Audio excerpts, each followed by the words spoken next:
जी IAS 37 की कल हमने कुछ प्रैक्टिस वगैरह देखी थी। आज आपका ने कहा था इसके जो फर्दर कुछ क्वेश्चंस है वो हम करेंगे। आप लोगों को कल ग्रुप के अंदर मैंने फर्दर कुछ क्वेश्चन शेयर किए थे, अभी तक ऐड नहीं हुए तुम्हें।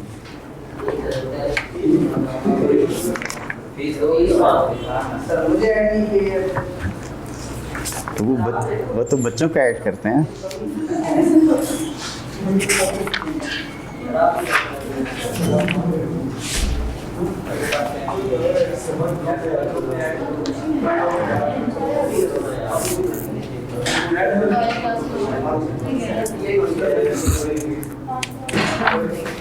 अच्छा, अब जरा इसका क्वेश्चन देखिएगा। अटेम्प्ट थी इसकी स्प्रिंग 13 क्वेश्चन नंबर 11।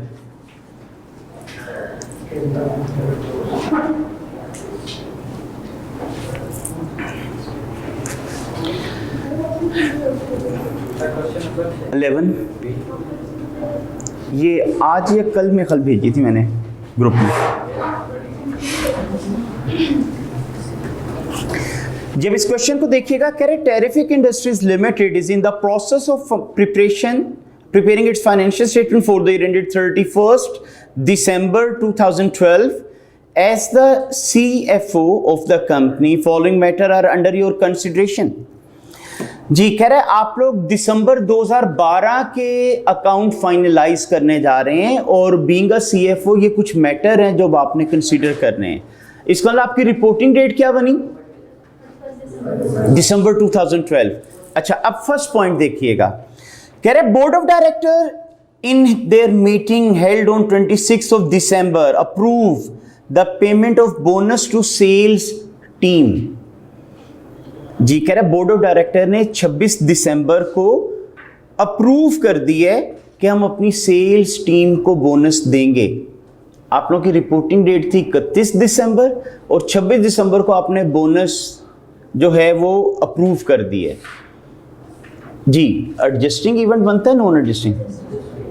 हाँ जी, ये आप लोगों का एडजस्टिंग इवेंट बन जाता है। उसकी रीज़न ये है कि अच्छा यहाँ पर उसने वर्ड यूज़ किया अप्रूव। हम अज्यूम कर रहे हैं कि अप्रूव के साथ प्रॉपरली कम्युनिकेट भी कर दिया गया कि जी आप लोग ये काम करने जा रहे हैं।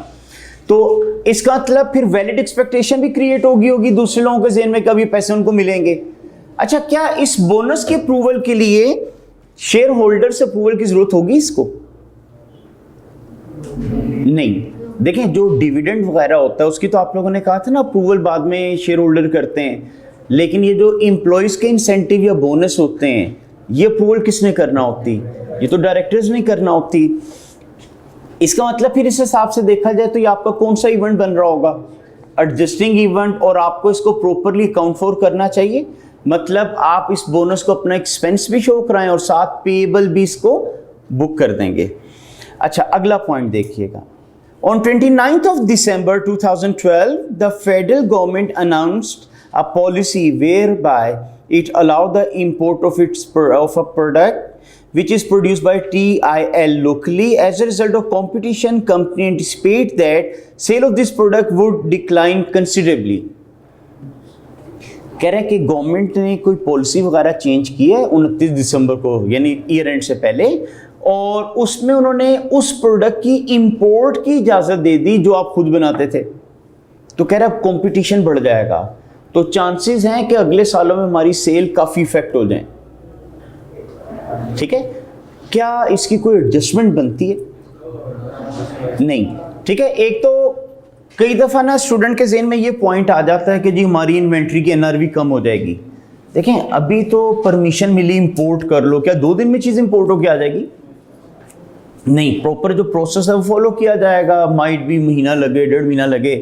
ठीक है, तो इसका मतलब ये है कि इसका फौरी तौर पे आपकी इन्वेंट्री पे इम्पैक्ट नहीं बनता, तो इसलिए इसकी कोई एज सच ट्रीटमेंट भी नहीं होगी। ठीक है, मसलन इसने आप लोगों की ना तो भी करंट सेल को इफेक्ट किया है, ना ही आप लोगों की इन्वेंट्री की NRV को कोई इफेक्ट किया है, सो इसलिए नो ट्रीटमेंट। अगला पॉइंट कह रहे 5 जनवरी 2013। अच्छा, रिपोर्टिंग डेट थी दिसंबर 12 और कह रहे जनवरी 13, यानी ईयर एंड के बाद, रिपोर्टिंग डेट के बाद, owing to liquidity constraint and poor recovery position, director introduced a policy under which all customer having outstanding balance of more than 12 months were allowed to settle their account by paying 80% of the outstanding amount within 30 days. This policy resulted recovery of 40 million. कह रहे 5 जनवरी को यानी year and के बाद आपके director ने announce कर दिया कि यार वो लोग जिनको साल हो गया और हमारे पैसे नहीं दे रहे, हम उनको ना डिस्काउंट दे रहे हैं, आप लोग 80% पैसे देकर अपना बैलेंस क्लियर कर लो। अब ये अनाउंसमेंट आप लोगों ने कब की? ईयर एंड के बाद, ठीक है। और कह रहे हैं कि लोगों ने 40 मिलियन आपको अब पे कर दी है, मतलब डिस्काउंट वगैरह लेकर उन्होंने आपको पे कर दी है। इसका मतलब ये हुआ कि इन अदर वर्ड्स वो जो आप लोग रिपोर्टिंग डेट के बाद अनाउंसमेंट कर रहे हैं, इससे रिकवरेबिलिटी ऑफ डेटर के ऊपर इंपैक्ट आ रहा है। और वो कह रहा है डेटर को आप ये क्यों ऑफर कर रहे थे? क्योंकि कुछ लोग लिक्विडिटी की तरफ जा रहे थे, कुछ की फाइनेंशियल पोजीशन बड़ी वर्स थी, तो उस वजह से आपने कहा चलो थोड़े कम ही पैसे आए, कुछ तो रिकवरी हो, और वो लोग इसको एक्सेप्ट कर गए हैं। अच्छा, अगर डेट के हिसाब से देखा जाए तो ये काम हुआ है 5 जनवरी रिपोर्टिंग डेट के बाद, ठीक है। उसके बाद जाके फिर आपको पैसे मिले, तो इसका मतलब मैं आपको ये कहूँ जी कलेक्शन की एंट्री आई डाल लो तो वो तो नहीं डलेगी। हाँ, अब अगर ये देखा जाए तो ये सर्टन हो गया आफ्टर रिपोर्टिंग डेट के पैसे 80% मिल रहे हैं, तो जो 20% नहीं मिल रहे उसके लिए फिर आपको क्या कर देना चाहिए? हाँ, प्रोविजन फॉर बैड डेट यानी अलाउंसेस फॉर बैड डेट वगैरह क्रिएट किए जा सकते हैं। मतलब बेशक रिपोर्टिंग डेट के बाद इवेंट हो रहा है, लिक्विडिटी का मसला तो उनका रिपोर्टिंग डेट पे चलता आ रहा था, वो तो बाद में आपने देखा यार 12-12 महीने हो गए पैसे नहीं दे रहे, तो आपने उनको डिस्काउंट ऑफर किया और वो मान के देने को। तो इसलिए उस हिसाब से अगर देखा जाए तो फिर ये हमें इसका allowances for bad debt create कर देना चाहिए था। तो 40 मिलियन कलेक्ट हुआ और उसने कहा था 80% कलेक्शन होगी ना, तो अगर 40-80% को रिप्रेजेंट कर रहा है तो वो जो 20% की फिगर है वो डिटरमिन हो सकती है, ठीक है। तो वो आपका 10 मिलियन आ जाएगा, ठीक है। तो उस हिसाब से हम 10 मिलियन का allowance for bad debt create कर सकते हैं। अच्छा, आगे देखते हैं। कह रहा हूं 10th of January 2013 a case pending before income tax appellate tribunal was decided in favor of the company and amount 60 million had been provided by the company in this regard। जी कह रहे 10 जनवरी को जो एक केस पेंडिंग था ना income tax tribunal के पास, कह रहा है वो डिसाइड हो गया आपके हक में, और कह रहा है 60 मिलियन आप लोगों ने इसके लिए ना अलाउंस क्रिएट कर रखा था। मसलन फर्ज करें टैक्स वालों ने कहा कि आपका टैक्स बनता है लाख, आप लोगों ने कहा नहीं जी मेरा तो 70,000 बनता था, उन्होंने कहा नहीं जी आपका लाख बनता है, आपने अपील कर दी। अब कहते हैं कि हम लोगों ने ना प्रोविजन क्रिएट की हुई थी शायद 60 देना पड़ जाए, लेकिन अभी क्योंकि डिस्प्यूटेड फिगर है तो कह रहा है हम लोगों ने उसको प्रोवाइड किया हुआ था 60 को, कह रहा है डिसीजन आ गया और हमारे हक में ही आ गया, तो क्या वो 60 देने की जरूरत है? अब बेशक रिपोर्टिंग डेट के बाद डिसीजन आया, लेकिन वो एविडेंस क्या दे रहा है कि रिपोर्टिंग डेट पे वो आपकी ऑब्लिगेशन नहीं है, तो फिर एडजस्टिंग इवेंट होना चाहिए, नॉन एडजस्टिंग एडजस्टिंग। तो वो जो आपने अलाउंस क्रिएट किया हुआ था, लाइबिलिटी बुक की हुई थी, उसको रिवर्स कर देना चाहिए, ठीक है। तो उसको हम लोग रिवर्स कर देंगे, आपका जो टैक्स पेएबल की लाइबिलिटी है वो भी कम हो जाएगी और उधर से टैक्स एक्सपेंस की फिगर भी रिड्यूस कर दी जाएगी। अच्छा, next on 11th of January 2013 the factory of a debtor who owed an amount 22 million at year end was destroyed in fire. No recovery is expected from this debtor। कह रहा है reporting date के बाद हमारे debtor की factory में आग लगी, इतना नुकसान हो गया क्या वो इंसॉल्वेंट हो गया, तो नॉन एडजस्टिंग इवेंट। रीजन हाँ, वो फायर की वजह से उसकी पोजीशन अफेक्ट हुई है ना, तो वो काम तो वह रिपोर्टिंग डेट के बाद, लेकिन खाली नॉन एडजस्टिंग इवेंट ये डिसीजन, ये आंसर आपका एक्सेप्टेबल होगा नहीं। आगे क्या कहना पड़ेगा कि अगर मटेरियल है तो फिर डिस्क्लोज करें फाइनेंशियल स्टेटमेंट में, अदरवाइज नो ट्रीटमेंट। सही है, लेकिन मटेरियल है ना, उस पे रिक्वायरमेंट में लिखा दिया हुआ उसने? हाँ, तो अगर उसने रिक्वायरमेंट दिया हुआ है तो फिर आप उसको उसी तरह कीजिएगा रिक्वायरमेंट में। हाँ ठीक है, लाइन आखिरी लाइन उसने लिख दी है, you may assume that all the above matter are material. तो इसका मतलब फिर आप लोग क्या लिखेंगे कि it is non existing event but due to its materiality it should be disclosed in financial statement. अच्छा, क्या डिस्क्लोजर वैसे देना होता है? हाँ, नेचर ऑफ द इवेंट और इसका फाइनेंशियल इफेक्ट। आगे कह रहा हूँ 27th of February company announce issues 25% bonus share for the year December 12। कह रहे कि फरवरी के अंदर जाके आप लोगों ने पिछले साल का फाइनल बोनस इशू डिक्लेयर किया। अगर इंटरिम हो तो किस ईयर के रिकॉर्ड होते हैं? करंट। और अगर फाइनल हो तो अब ये 2012 का फाइनल बोनस शेयर 2013 में अनाउंस हो रहा है, तो क्या इसको 12 में बुक करूं? अच्छा, क्या 12 में डिस्क्लोज करूं? नहीं, तो इसको डिस्क्लोज करने की भी ऐसा जरूरत नहीं है क्योंकि कंफर्म तो नहीं है ना। अभी इन्होंने प्रपोज किया, इसकी अप्रूवल कहाँ होनी है? मीटिंग में जाकर। तो प्रेजेंट ऑब्लिगेशन नहीं है अभी आपकी, ये ठीक है, तो कुछ भी नहीं करना है इसको। हो जाएगा ये क्वेश्चन भी। अच्छा, इसी तरह इसका क्वेश्चन 12 देखिएगा। ये जो आपकी अटेम्प्ट है स्प्रिंग 2012 जी, कह रहा है Walnet limited is engage in the business of import and distribution of electric appliances, electronic appliances. The following event took place subsequent to the reporting period, that is December 2011. On 15 January 2012, one of the company's competitor announced launching of an upgraded version of DVD players. Company's inventory include a large stock of existing version of DVD player which are valued at 15 million. Because of introduction of the upgraded version, NRV of the inventory at 31st December 2011 has reduced to 12.5 million. अच्छा, कह रहा है reporting date के बाद competitor ने announce कर दिया कि उसने एक नया वर्जन डीवीडी प्लेयर का लॉन्च कर दिया है। कह रहा है हमारी इन्वेंट्री तो पुराने वाले की पड़ी थी, जैसे ही कहता उसने लॉन्च किया तो पुराने की प्राइसेस कम होंगी, तो कहता अब हमें लगता है हमारी इन्वेंट्री की एनआरवी रिड्यूस हो जाएगी। पहले तो बताएं एडजस्टिंग इवेंट है नॉन एडजस्टिंग। अच्छा, अब आप मुझे बताएं इन्वेंट्री की एनआरवी किस वजह से कम हो रही? कॉम्पेटिटर ने जो इम्प्रूव्ड वर्जन लॉन्च किया उसकी वजह से। वो उसने कब किया? हाँ, वो तो उसने किया आफ्टर रिपोर्टिंग डेट। अगर आफ्टर रिपोर्टिंग डेट कर रहा है तो क्या ये एडजस्टिंग इवेंट बनता है? नहीं, ये आपका एडजस्टिंग इवेंट नहीं है, ठीक है। हाँ, अगर ये मटेरियल अमाउंट समझते हैं तो फिर हमें डिस्क्लोज करना चाहिए, ठीक है। तो ये आपका नॉन एडजस्टिंग इवेंट है। उसकी रीजन क्या है कि आपकी प्रोडक्ट की एनआरवी में डिक्लाइन आया, लेकिन कब आया? Due to introduction of improved version by your competitor. और उसने वो लॉन्च कब किया? वो किया था आफ्टर रिपोर्टिंग डेट। तो रिपोर्टिंग डेट तक ना ऐसी कोई अनाउंसमेंट थी, ना आपके नोटिस में ऐसी कोई बात थी, ना आपकी इन्वेंट्री की एनआरवी कम थी। वो बाद के इवेंट की वजह से उसमें कमी आ रही है, ठीक है। तो ये नॉन एडजस्टिंग है। नहीं, उसमें देखना उसने प्रोडक्ट लॉन्च की ना तो प्राइस कम हुई आपकी, ठीक है। आप विकल्प को इम्प्रूव्ड वेरिएंट लॉन्च कर देंगे तो आपका फिर काम चल जाएगा। अच्छा, अब नेक्स्ट देखिएगा। कह रहा हूँ 20th of December 2011 board of director decided to close down division which import and sale mobile sets.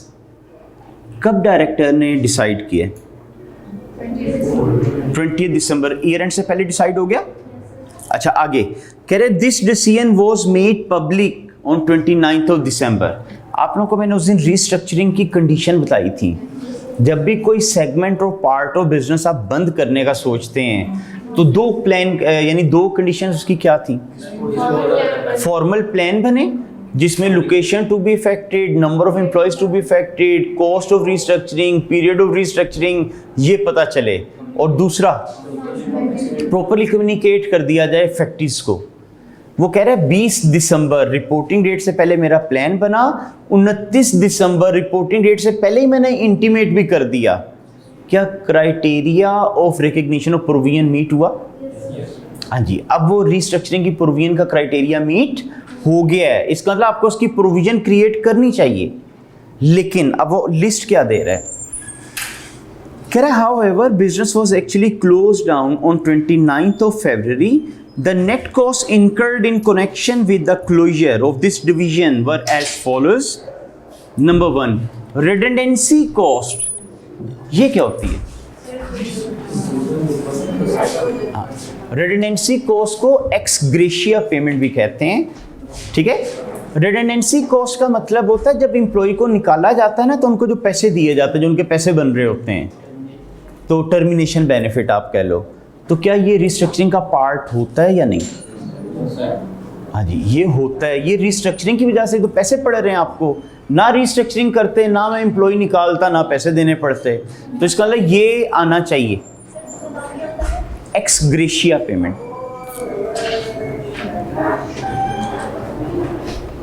अच्छा, स्टाफ ट्रेनिंग, क्या ट्रेनिंग कॉस्ट की प्रोविजन डलती? नहीं। अच्छा, कह रहा है operating losses from 1 July till the closure. अब कह रहा है कि आज तो आपने अनाउंस कर दिया ना मैं क्लोज करूंगा, कोई महीना 1.5 महीना लगना है क्लोज होने पे। कह रहे इस दौरान मुझे नुकसान होने हैं जो नहीं, ये उस दिन मैंने आपको लिखा था ना, एक्सक्लूडेड कॉस्ट है ये। आगे कह रहे less profit from sale of the remaining mobile sets, future expected gain. Standard ने कहा था ये भी नहीं आता, तो कितने की प्रोविजन डालोगे? 1.5 मिलियन की खाली प्रोविजन डलेगी। अच्छा, अब नेक्स्ट देखिएगा, number 3rd point. On January 16, 2012 LED TV set valuing 3 million were stolen from the warehouse. These sets were included company's inventory at December 2011. दिसंबर 11 आपका ईयर एंड था, उस दिन आपने चीज़ें इन्वेंट्री में शो की हुई थी। आफ्टर रिपोर्टिंग डेट कहता चोरी हो गई, तो नॉन एडजस्टिंग है। उसकी वजह क्या है कि चोरी हुई है रिपोर्टिंग डेट के बाद, तो रिपोर्टिंग डेट पे ऐसा आपका कोई इवेंट अकर नहीं हुआ था, ठीक है। अच्छा, बात फिर वही है कि नॉन एडजस्टिंग है, लेकिन अगर ये मटेरियल अमाउंट हुई तो फिर डिस्क्लोज करना पड़ेगी। Next, company ons 9,000 share of a listed company whose list price at December 11 was 22.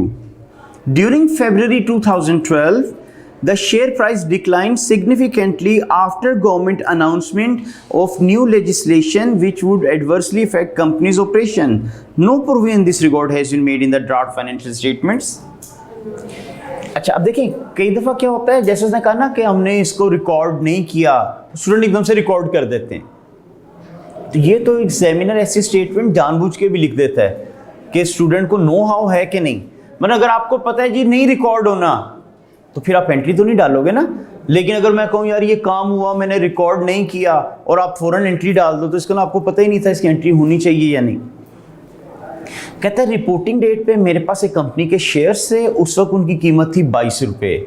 2 महीने के बाद, मतलब ईयर एंड के बाद, कह रहे गवर्नमेंट ने कोई नया लॉ पास किया, उसकी वजह से उस कंपनी की फेम, गुडविल पे इफेक्ट पड़ा और उसकी प्राइसेस गिर गई। क्या ये काम रिपोर्टिंग डेट पे हो चुका था? नहीं। तो क्या मैं अपनी इन्वेस्टमेंट की वैल्यू रिड्यूस करके लॉस बुक करूं? नहीं। तो ये हमारा नॉन एडजस्टिंग इवेंट है।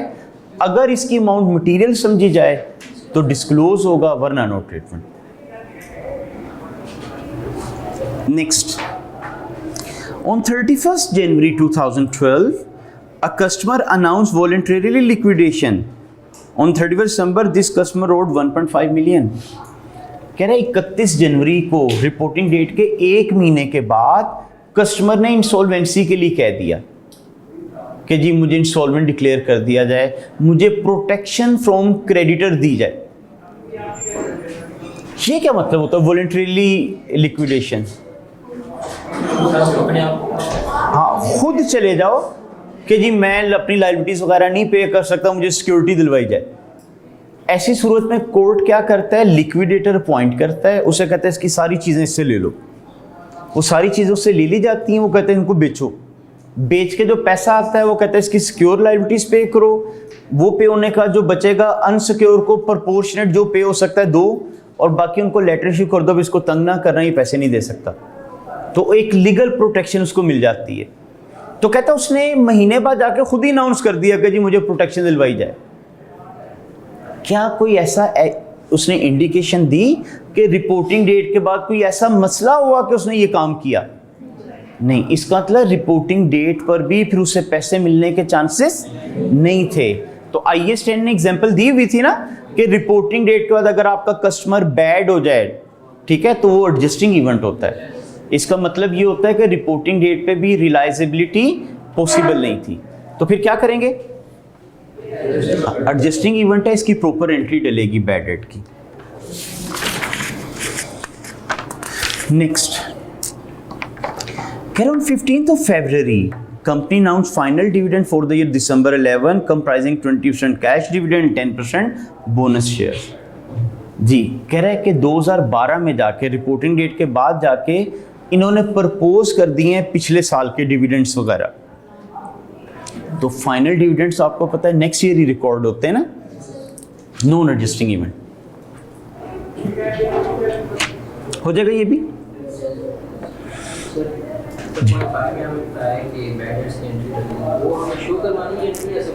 एक्चुअली उसकी रिक्वायरमेंट जरा पढ़ते हैं ना, कह रहे describe how each of the above transaction should be counted for in the financial statement. ठीक है, कह रहे आप डिस्क्राइब कर दो, मतलब एक्सप्लेन कर दो इसको क्या करोगे। तो आगे आपको कह रहे हैं कि for the year December 11 support your answer in the light of IFRS। ठीक है, कह रहा है IAS के रेफरेंस से बस बता दो करना क्या है। तो मतलब उसमें अगर आप इतना भी कह दो कि जिसको एडजस्ट कर दो तो एक्सेप्ट हो जाएगा, लेकिन अगर किसी के अंदर उसने कहा ना कि एंट्रीज पास कर दो, फिर लाजमी करनी है आपने। अच्छा, इसी तरह इसका क्वेश्चन 13 देखिएगा, spring 2011।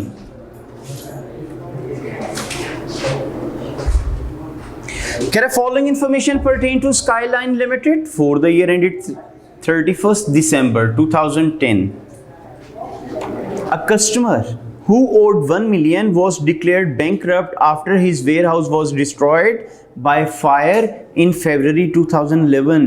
It is expected that customer would be able to recover 50% of the loss from the insurance company। कह रहे मेरा कस्टमर था, 1 मिलियन उसने देना था, रिपोर्टिंग डेट के बाद उसके वेयर हाउस में आग लगी और वो इंसॉल्वेंसी के लिए चला गया है।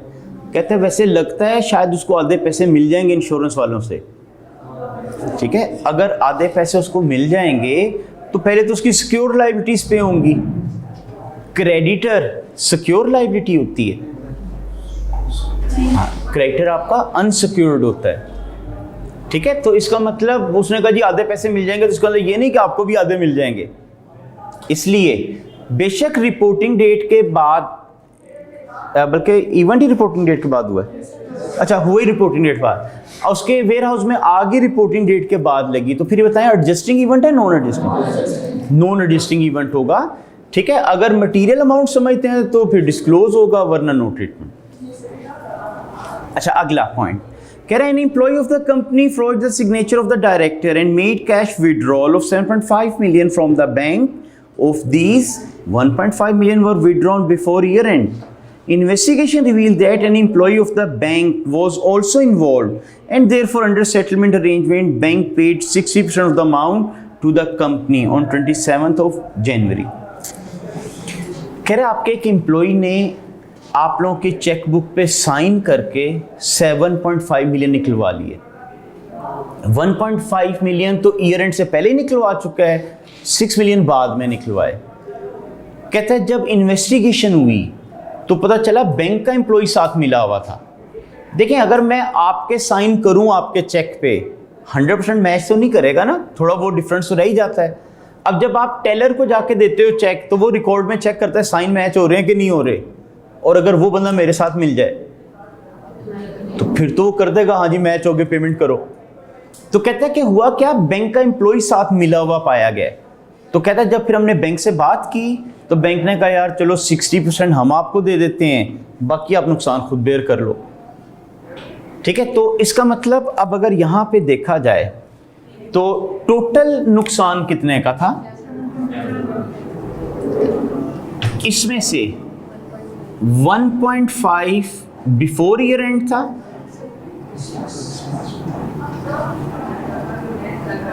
ठीक है, बिफोर रिपोर्टिंग डेट, और बाकी जो 6 था ये था आफ्टर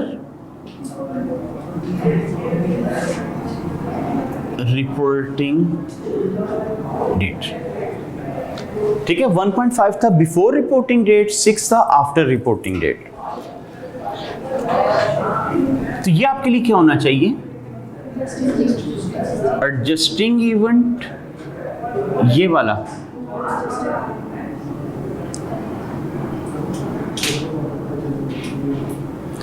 तो ये हो जाएगा आपके लिए नॉन एडजस्टिंग इवेंट।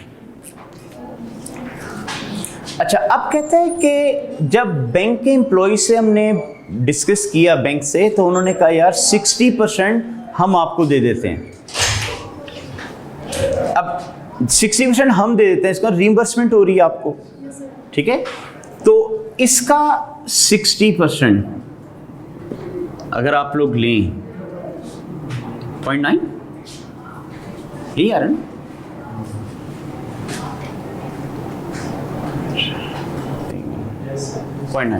अच्छा, तो 0.9 आ गया।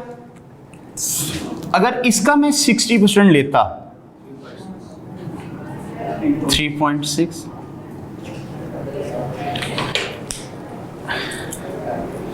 ये 1.5 मिलियन आपका एडजस्टिंग इवेंट होगा, ठीक है। इससे आप अपना बैंक बैलेंस कम करेंगे।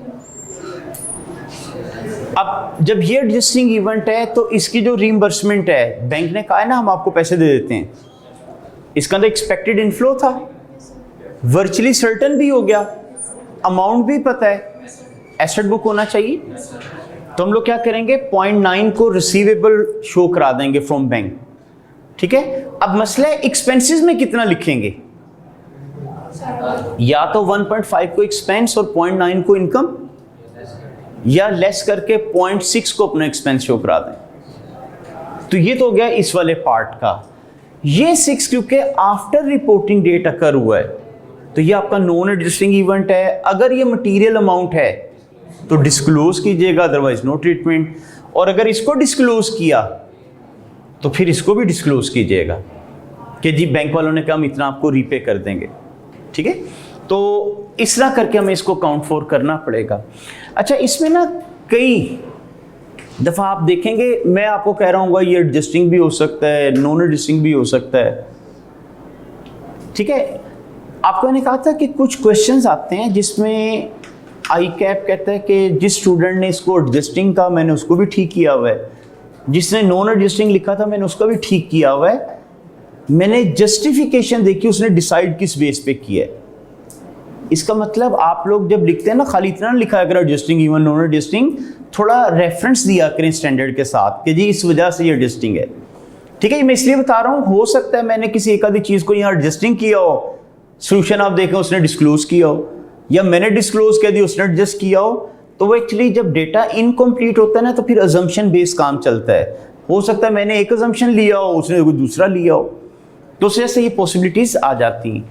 तो मैंने आपको उस दिन भी कहा था कि IAS 10, 37, 38 इसका खास तौर पर जो थ्योरेटिकल आंसर होता है ना, ये ज़रूर पढ़ा करें ताकि आपको आंसर एक्सप्लेन करना आ जाए। अदरवाइज आंसर आप सोच के सही बैठे होते हैं लेकिन पूरा प्रोड्यूस ना करने की वजह से मार्क्स लूज कर रहे होते हैं। अच्छा जी, अगला पॉइंट देखते हैं। कह रहे company has filed a claim against one of its vendor for supplying defective goods। कह रहा है आप लोगों ने केस कर दी है, तो ये आपके लिए कॉन्टिंजेंट एसेट होगा, लायबिलिटी एसेट। तो एसेट के पर्सपेक्टिव से सोचना पड़ेगा। अच्छा, आप क्या कहते हैं, कहते हैं कि company file a claim for damages, और आपको कह रहा है company's legal consultant is confident that damages 1 million would be paid to SL। कह रहा है मेरा लीगल एडवाइजर कह रहा है 1 मिलियन तो हमें मिल जाएगा। The supplier has already reimbursed the actual cost of the defective goods। कह रहा है हालांकि चीज़ों के पैसे तो मुझे पहले वापस कर चुका है, लेकिन मैंने कहा नहीं डैमेजेस भी दो, इसके लिए हमने केस किया। अब कंटिंजेंट एसेट था, लायबिलिटी एसेट, तो एसेट वाले रूल लगाने चाहिए। क्या एक्सपेक्टेड है इनफ्लो होगा, क्या वर्चुअली सर्टन हो गया? तो वर्चुअली सर्टन नहीं हुआ। आपका लॉयर कह रहा है, कोर्ट का डिसीजन तो नहीं आया ना, इसका मतलब एक्सपेक्टेड इनफ्लो है बट वर्चुअली सर्टन नहीं है। तो क्या करना चाहिए? डिस्क्लोजर बनेगा इसका। अगर यही होती ना लायबिलिटी, तो फिर क्या करना था? फिर रिकॉर्ड कर देनी थी कि जी एक्सपेक्टेड आउटफ्लो है, अमाउंट भी पता है 1 मिलियन। एक्चुअली एसेट हम कहते हैं ना ओवरस्टेट नहीं होने चाहिए और लायबिलिटीज अंडरस्टेट। तो ये चूंकि एसेट का मसला था ना, इसलिए मैंने ये नहीं कहा कि लीगल एडवाइजर कह रहा है 1 मिलियन होगा तो रिकॉर्ड कर लो। हमने देखना है वर्चुअली सर्टन है कि नहीं है। नेक्स्ट कह रहे, a suit for infringement of patent seeking damages 2 million was filed by a third party. Company's legal consultant is of the opinion that an unfavorable outcome is most likely. On the basis of the past experience, he advised that 60% probability that amount would be 1 million and 40% likelihood that amount would be 1.5 million. कह रहे हम लोगों ने ना किसी के rights की वोलेशन की। मतलब फर्ज करें बुक किसी ने लिखी, मैंने सोचा यार इस्लामाबाद में तो वो ऑथर है नहीं, मैंने स्कैन करके प्रिंट के ऊपर नाम अपना लिख दिया, ठीक है, तो इसका मतलब ये मैं इलीगल काम कर रहा हूँ। तो कह रहा है कि हम लोगों ने ना किसी के पेटेंट की वोलेशन की थी और उसने केस कर दिया, और हमारा लीगल एडवाइजर कह रहा है कि चांसेस हैं आप लोगों के खिलाफ ही डिसीजन आना है, यानी आपको डैमेजेस देने पड़ जाने हैं। तो एक्सपेक्टेड आउटफ्लो है या नहीं है? अब एक्सपेक्टेड आउटफ्लो है तो फिर हमें क्या देखना होता है? रिलायबल एस्टीमेट है कि नहीं। वो कह रहा है कि 60% चांसेस हैं कि डैमेजेस होगा 1 मिलियन, 40% चांसेस हैं कि डैमेजेस होंगे 1.5 मिलियन। पहले तो बताएं मल्टीपल आउटकम आ गए। ये रिकरिंग आइटम है नॉन रिकरिंग? नॉन रिकरिंग है, बार बार तो वोलेशन नहीं ना करते आप इस तरह की। तो नॉन रिकरिंग हो तो प्रोविजन किस अमाउंट की क्रिएट करते हैं? Most likely. वो क्या है यहाँ पे? 1 मिलियन, ठीक है। 60% चांसेस 1 मिलियन के ना, तो 1 मिलियन की प्रोविजन डालिएगा।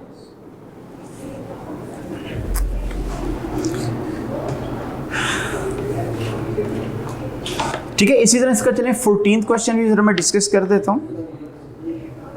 कह रहे अटक ये पहले तो नहीं ना होगा। कह रहे अटक technologies limited manufacture 5 high tech products each on a different plant. It is in the process of preparing financial statement for the year 30 June 2010। Attempt है ऑटम 10। अच्छा, कह रहे हैं आपकी कंपनी ना हाईटेक प्रोडक्ट बनाती है और कह रहे हैं कि फाइनेंशियल स्टेटमेंट बन रही है 30 जून 2010 की। As a CFO of the company following matters are under your consideration. Number 1, inventory carried at 25 million on 30 June 2010 was sold for 15 million after it has been damaged in flood in July 2010. Non adjusting क्यों? हाँ, inventory damage हुई flood की वजह से, और flood कब आया था? रिपोर्टिंग डेट के बाद। अच्छा, नेक्स्ट कह रहे कि अच्छा अब नॉन एडजस्टिंग तो हो गया, लेकिन साथ फिर हमें क्या कहना पड़ेगा कि अगर मटीरियल है तो डिस्क्लोज कीजिएगा, अदरवाइज नॉट रिटर्न। अच्छा, कह रहा हूँ जुलाई 5, 2010 रिपोर्टिंग डेट के बाद one of company's corporate customer declare bankrupt. कह रहे कस्टमर बैंकरप्ट हो गया। Liquidator announce that 20% of the debt would be paid on liquidation. कह रहे लिक्विडेटर ने कहा 20% पैसे मिल जाएंगे। पहले तो होता है एडजस्टिंग इवेंट है नॉन। हाँ, ये आप लोगों का एडजस्टिंग इवेंट है। क्या उसने कोई रीजन बताई कि वो बैंकरप्ट क्यों हुआ? इसका मतलब रिपोर्टिंग डेट पे वो मसले में था, पैसे देने की पोजीशन में नहीं था, ठीक है। इसका मतलब है ये एडजस्टिंग इवेंट। तो इसका मतलब आप लोगों को अमाउंट की एंट्री डालनी चाहिए। वो कह रहे हैं लिक्विडेटर ने कहा 20% पैसे आप लोगों को मिल जाएंगे, तो फिर कितने की डालूं? 80% की आपने प्रोविजन डालनी, ठीक है। यानी अलाउंसेस फॉर बैड डेट जो आप बुक करोगे वो 80% का करेंगे। अच्छा, आगे कह रहे हैं on August 18 2010 the government announce a retrospective increase in tax rate applicable to the company. कह रहे हैं रिपोर्टिंग डेट के बाद गवर्नमेंट ने अनाउंस कर दिया कि जी पिछले साल का टैक्स रेट बढ़ गया। क्या रिपोर्टिंग डेट पे वो बढ़ चुका था? नहीं। ठीक है, तो ये आपका क्या हो जाएगा? नॉन एडजस्टिंग इवेंट है। ठीक है, मतलब फर्ज करें आप लोगों को पता है ना, जब फाइनेंस एक्ट आता है तो टैक्स रेट अनाउंस हो जाता है। अब अज्यूम करते हैं कि जो 30 जून पे आपका ईयर एंड हो रहा था, इस पे टैक्स रेट था एप्लीकेबल 40%। जुलाई या अगस्त में जाके गवर्नमेंट ने कहा नहीं जी वो रेट अब 40 नहीं रहा, वो 50% हो गया। तो रिपोर्टिंग डेट पे क्या वो 50% था? नहीं। तो हमने रिपोर्टिंग डेट वाला रेट लेना होता है, इसलिए फिर हम लोग क्या करेंगे, इसको नॉन एडजस्टिंग ट्रीट करेंगे। ठीक है, नेक्स्ट ईयर के अंदर उसकी एडजस्टमेंट डलेगी कि जी एस्टिमेट का चेंज आ गया जो भी है। हाँ, डिस्क्लोजर भी नहीं देना। ठीक है, इसको डिस्क्लोज भी नहीं हम करते। आगे कह रहे director of the company declare a dividend 3 million after year and, non adjusting. अच्छा, तो ये इसका क्वेश्चन था। इसी तरह ना अब आपने इसका क्वेश्चन 15 को भी अपने तौर पे ट्राई करना है। अटेम्प्ट है ऑटम 10 हो गया भाई? अच्छा ठीक है, तो इसको ट्राई कीजिएगा। और एक इसका क्वेश्चन जो है मार्च 17 का, इसको एक दफ़ा ट्राई कर लीजिएगा, नहीं हुआ तो मैं कराऊंगा। एक्चुअली इसमें अनवाइंडिंग इंटरेस्ट वगैरह वाले इशू हैं। आपने IAS 16 में पढ़ा था ना, initially estimate of cost of dismantling and restoring the site. ठीक है, ये उसने उसकी प्रोविजन की एंट्रियां पूछी हुई हैं।